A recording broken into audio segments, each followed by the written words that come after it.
ମୁଁ ନାରୀ, କାହାର କନ୍ୟା, କାହାର ଜାୟା, କାହାର ଭଗିନୀ, ସର୍ବଶେଷରେ ମା ସାଜି ପାଲଟି ଯାଇ ମୁଁ ନାରୀ। ହଁ, ମୁଁ ନାରୀ। ଜନ୍ମରୁ ମୃତ୍ୟୁ ପର୍ଯ୍ୟନ୍ତ ପ୍ରତ୍ୟେକଟି ସୋପାନରେ ଅତିକ୍ରମ କରି ପୀଡ଼ା ସହିଥାଏ ନାରୀ। ଶାଶୁଘରର ଏରୁଣ୍ଡି ବନ୍ଧ ଡେଇଁଲେ ଗୃହର ଲକ୍ଷ୍ମୀ, ହେଲେ ପଦେ ଉଚ୍ଚ ସ୍ୱରରେ କଥା ହେଇଗଲେ ହୋଇଯାଏ ଅଲକ୍ଷ୍ମୀ। କାହିଁକି ନା ମୁଁ ନାରୀ ବା।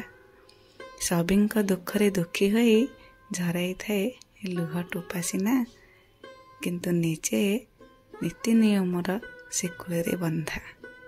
ଶାଢ଼ୀ ପିନ୍ଧିଲେ ମୁଁ ଭାରି ସଂସ୍କାରୀ, ଡ୍ରେସ୍ ପିନ୍ଧିଲେ ହୋଇଥାଏ ଘରର ଇଜ୍ଜତ ହାନିକାରୀ। ହଁ, ମୁଁ ନାରୀ।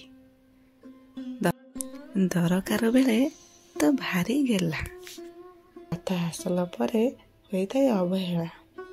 କେବେ ମା ଦୁର୍ଗା ସରସ୍ୱତୀ ରୂପେ ପୂଜା ପାଏ, ତ କେବେ ଦ୍ରୌପଦୀଙ୍କ ପରି ବସ୍ତ୍ର ହରଣର ଶିକାର ହୁଏ, ଆଉ କେବେ ସୀତାମାତା ଭଳି ସତୀତ୍ୱର ପରୀକ୍ଷା ଦେବା ପାଇଁ ପଡ଼େ।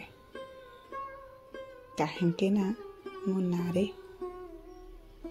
ତଥାପି ସବୁ ସହିଥାଏ, କେବେ ସୁନା ଗହଣାରେ ବୁଝି ନଥାଏ।